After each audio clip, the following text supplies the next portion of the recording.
Legal expenses insurance has come under the spotlight with the Financial Conduct Authority's review into add-ons. Against this backdrop, specialist legal expenses insurance provider ARAG has notably won awards for 3 straight years at Post's Underwriting Service Awards. So what does the future hold for legal expenses insurance, and what makes a firm stand out in terms of broker service? My name is Katie Mariner, and I am delighted to discuss these questions with ARAG's Tony Buss and Higos' Ian Gosden. Given the political influence around much of this issue, if you were sitting in number 10 today, what would you do to help improve access to justice for consumers? Well, as I see it, I think access to justice has been heavily reduced in recent years. You can see it with the reduction in the number of courts that are available, that are open. You've seen the number of employment tribunals drop. We've seen the number of personal injury claims drop following LASPO. There's a whole host of things, and along with the potential reforms, it's going to happen that there will be less access to justice. Now, we at ARAG have been going now 80-something years. The founder of ARAG, which was Heinrich Fassbender, he always wanted that every individual should be able to assert their legal rights, irrespective of whether they could afford it. So I think that principle, that guiding principle, still is true to this day. We want access to justice, be it through the before the event distribution channels or the after the event distribution channels, but particularly the before the event, because we see brokers in particular as adding real value to the distribution chain in making sure people do have access to justice. So in answering your question about what would I say to number 10, well, I'd say that you need to stand back and take a real good look at all the recent reforms before we start thinking about tinkering and introducing new reforms. I think we need a real proper study of those done by independent, experienced people, and really we need to see the outcome of those studies, a proper impact assessment, and I think to do anything otherwise would be really premature. So I would say more haste, less speed in summing that up. So Ian, what's the Higos view about the importance of customers being properly legally represented? From my point of view, I think it's really important that when they access a lawyer, that lawyer is fit for purpose. And I think they need to be vetted properly and they're actually able to deliver what the client needs them to do efficiently and promptly. So I think that would be one of my key issues. So we've ticked off a message to number 10. Tony, what about a message to the regulator? What would you say to the FCA about some of these issues? Well, there seems to be a seemingly endless number of consultations and other changes that are in the pipeline, and that for sure keeps us busy. But I'm pleased to say that I think the regulator, the FCA, is actually listening rather than actually imposing everything on us. And that's quite encouraging. The last note that they made, recent note on, it was guidance and their expectations with case study examples on the information that should be provided to add-on purchasers.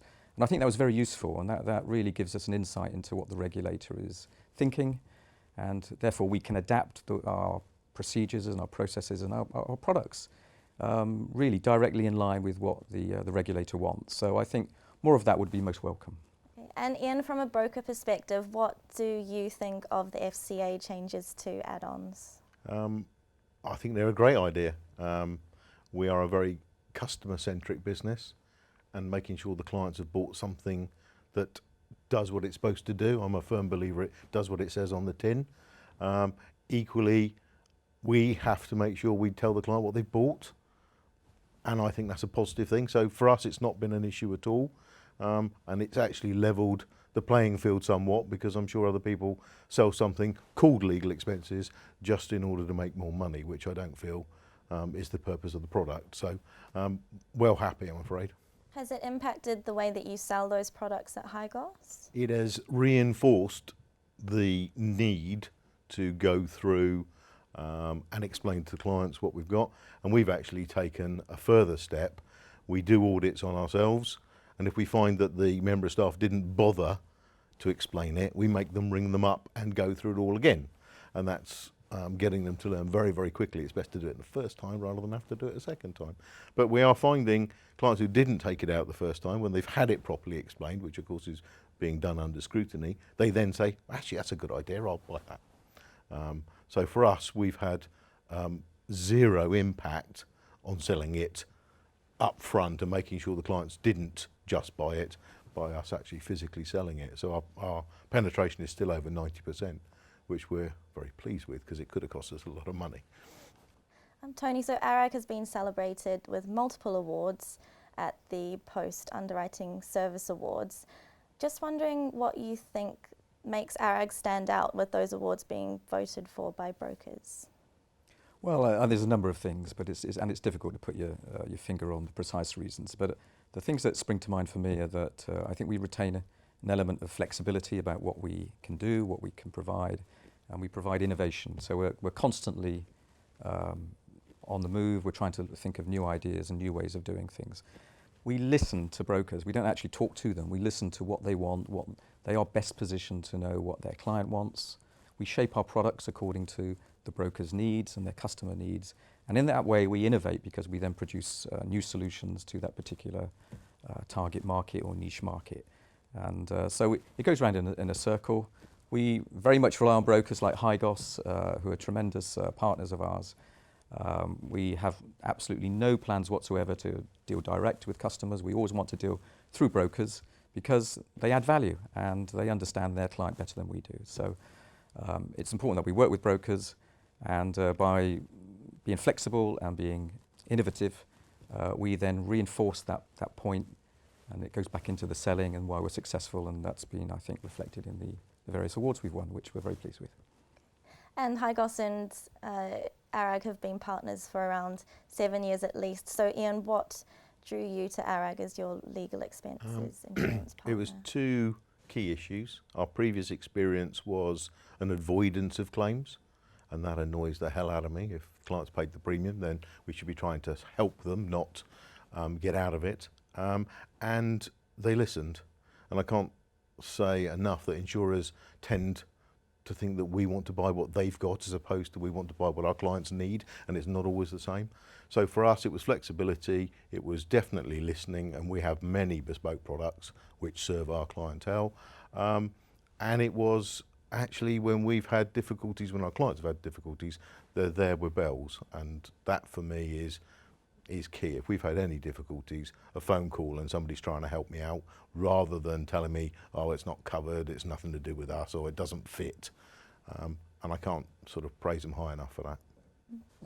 Is there anything in particular that you would highlight around the service provided by ARAG that's been really positive for Higos? Relationship's important to me as well as a broker. I want to know that I can phone Tony if I've got a problem, or if something's not working, I can pick up the phone to somebody who's actually going to listen to me and sort it out. So relationship and the other things I've already mentioned. So and being consistent, I have to say, that's another area. As a broker, I get frustrated. It's working today, but actually somebody at the top changes tomorrow, and actually we've got a different plan today. I can't work with that because my clients expect continuity. I expect continuity. So actually that's important as well. And obviously ARAG doesn't plan to rest on its laurels in 2016. So can you explain what the goals are for this year? We'll be celebrating our 10th anniversary this year, so I'm delighted and very proud that we've been able to achieve that. Never would have thought that we would have had such a market presence, and I think we're a major market player now in the legal expenses industry, so that's great. We're opening a new office in the City of London, and we really want to sort of tap into the wealth of opportunity that the city provides. And secondly, we're just going to be building on all the products that we've been rolling out in previous years. Last year, we had a very successful launch for a commercial property owners policy, and this year we've got some ideas for some other products, particularly in the care sector. So I think that will be coming in the near future. So Ian, what would you like to see from ARAG around products and services in 2016? Obviously more of the same. We're getting involved in different segments of clientele. So as those crop up, a bit like the property owners, we're going to be saying, actually, we want to get involved in this. One of my projects coming up is food and drink manufacturers. So that's something that we're really excited about, and we think there's a good niche. That's just one of the things that they'll talk to us about, no doubt, in the next 6 months. But Yeah, it's very much depending on where the business goes and what we do, depends on what we talk. But they very rarely say no. If they can help, they do. So I'm confident that whatever we get into, they'll be wanting to help us. So. For sure, interesting. Food safety and licensing and Yep. all those sorts of things. Yeah, it's there's certainly a need for our products. Yeah. That's all we've got time for, so thank you very much, Tony and Ian, for your time today and for giving us a greater insight into the legal expenses insurance market. If you would like more information about ARAG, please go to arag.co.uk, and for other videos you can visit postonline.co.uk. Thank you very much for watching.